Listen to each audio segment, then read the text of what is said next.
Hello everyone. आज हम 12th class physics का एक आर्टिकल करने जा रहे हैं। इस आर्टिकल का नाम है धारावाही चालक के कारण उत्पन्न चुंबकीय क्षेत्र। आप सभी जानते होंगे कि चुंबकीय क्षेत्र को डेल्टा बी या बी से डिनोट किया जाता है। दूसरी बात, इसका दूसरा नाम होता है बायो-सैवर्ट नियम, जो 12th क्लास के लिए बहुत ही ज्यादा मोस्ट इंपोर्टेंट क्वेश्चन रहता है। हर साल जो एग्जाम है उनमें पूछा जाता है। अच्छा, आज हम इसको करने के लिए जा रहे हैं। सबसे पहले मेन चित्र है इसका, उसको समझ लेते हैं। इस चित्र में जो एक तार है धारावाही चालक, ठीक है, जो तार में एक धारा बह रही है आई, और यह थीटा कोण है, जो कोण बनता है इसका थीटा, और बी जो होता है हमारा ये चुंबकीय क्षेत्र होता है। यहां से लेकर यहां तक चुंबकीय क्षेत्र तक की जो दूरी होती है उसको हम आर से डिनोट करते हैं। यहाँ जो तार के बीच में एक पॉइंट दिखाए गए हैं, यहाँ होता है हमारा ये डेल्टा एल, जिसको हम लंबाई के नाम से भी जानते हैं। ये हमारा धारावाही एक चालक है। अब इसको हम पढ़ते हैं कि किसी धारावाही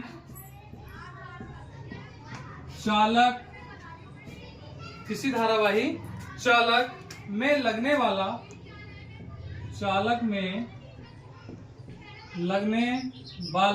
जो चुंबकीय क्षेत्र है, लगने वाला चुंबकीय क्षेत्र, यहाँ चुंबकीय क्षेत्र को हमने लिखा है डेल्टा बी से। चुंबकीय क्षेत्र जो होता है वो उसका जो मान है, चुंबकीय क्षेत्र का मान निम्न बातों पर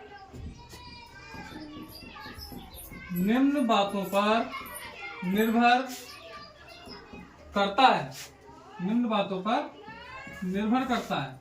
यानी कि जो चुंबकीय क्षेत्र का मान होता है हमारा डेल्टा बी का जो मान होता है, ये चुंबकीय क्षेत्र का मान कई बातों पर निर्भर करता है। जिससे पहली बात हम जान लें, यह चालक में प्रवाहित का मतलब होता है बहने वाली, और बहने वाली क्या है इसमें? धारा। तो धारा को हम लिखेंगे वैद्युत धारा। तो यह है चालक में प्रवाहित वैद्युत धारा। अच्छा, वैद्युत धारा को हमने यहाँ कैसे लिखा है?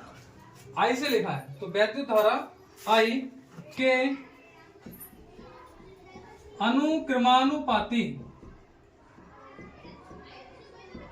अनुक्रमानुपाती होता है। यह चालक में प्रवाहित विद्युत धारा आई के अनुक्रमानुपाती होता है। यानी कि जो डेल्टा बी है ये अनुक्रमानुपाती होता है विद्युत धारा आई के। ये हमारी समीकरण बन गई, इक्वेशन फर्स्ट। दूसरी बात कौन सी है जिस पर ये डिपेंड करता है? तो हम लिखेंगे यह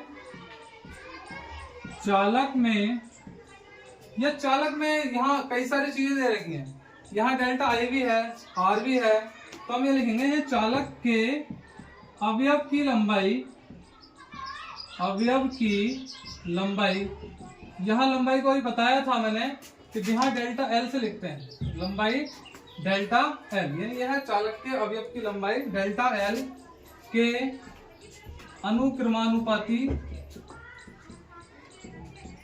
अनुक्रमानुपाती होता है। यानी कि जो डेल्टा बी है ये अनुक्रमानुपाती होता है डेल्टा एल। ये हमारी समीकरण बन गई सेकंड।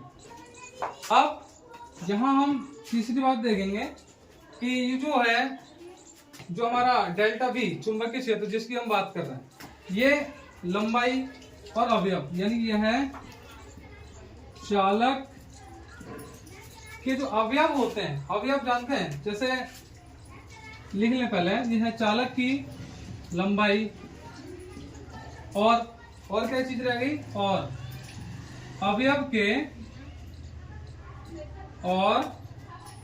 अवयव से बिंदु आप क्या है इसमें? बिंदु पी है, यहाँ पर बिंदु बताया गया पी। तो बिंदु पी को मिलाने वाली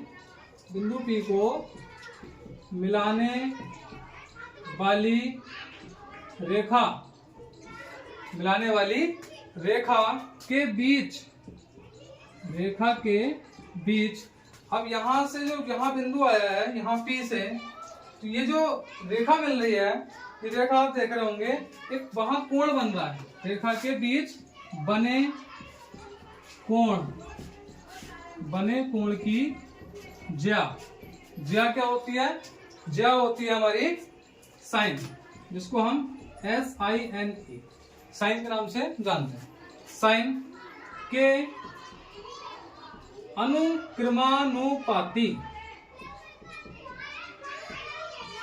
होता है। इसका मतलब ये हुआ कि जो हमारा डेल्टा बी है, जो डेल्टा बी चुंबकीय क्षेत्र, ये अनुक्रमानुपाती होता है किस चीज के? ये कोण बनाता है जिसको हम बोलते हैं साइन थीटा। ये हो गई हमारी इक्वेशन थर्ड, समीकरण 3 हो गई। और बाहर हो गई। अब इसके बाद हम चौथा पॉइंट देखते हैं। इसका चौथा पॉइंट है, यह है बिंदु। अब ये बिंदु अभी बताया था, बिंदु कौन सा है? P। तो बिंदु P की अवयव से दूरी, अभी हमने दूरी को किस चीज से डिनोट किया था? R। तो यह बिंदु P की अवयव से दूरी R के वर्ग के व्युत्क्रमानुपाती होता है। व्युत्क्रमानुपाती होता है, यानी कि जो डेल्टा बी है चुंबकीय क्षेत्र, व्युत्क्रम का मतलब होता है उल्टा होना, अनुक्रमानुपाती, और जो व्युत्क्रम अगर आ जाता है तो व्युत्क्रम को लिखते हैं अपॉन में। आर हमारी दूरी है आर का स्क्वायर, यानी कि आर का वर्ग, वर्ग के व्युत्क्रमानुपाती यानी कि 1/r स्क्वायर। तो डेल्टा बी अनुक्रमानुपाती 1/r स्क्वायर। Equation number 4।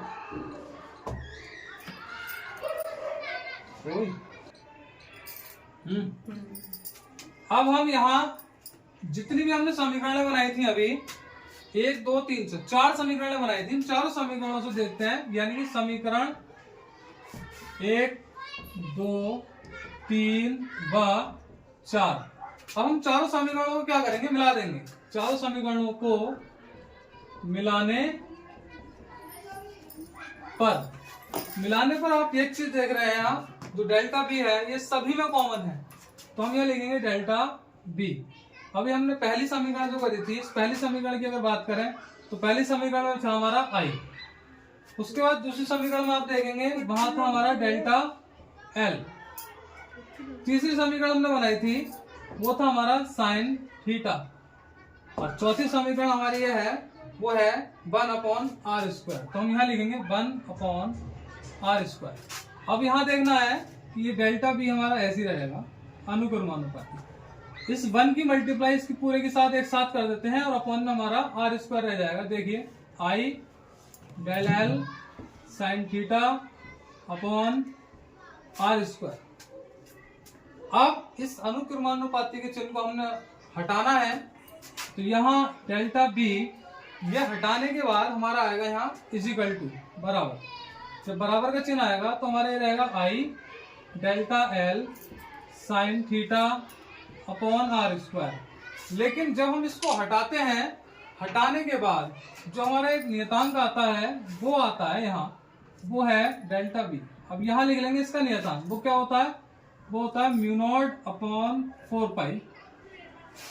तो mu nought upon 4 pi into I delta l sine theta upon r square. अब ये हमारा बायो-सैवर्ट का नियम है, यही आप फॉर्मूला देख रहे हैं, यही फॉर्मूला बायो-सैवर्ट का नियम कहलाता है।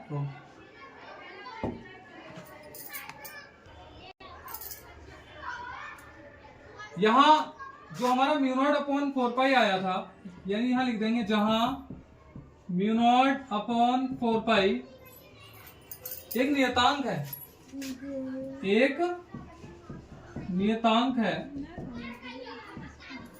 एक नियतांक है जिसका एक मान होता है। क्या मान होता है? यानी जिसका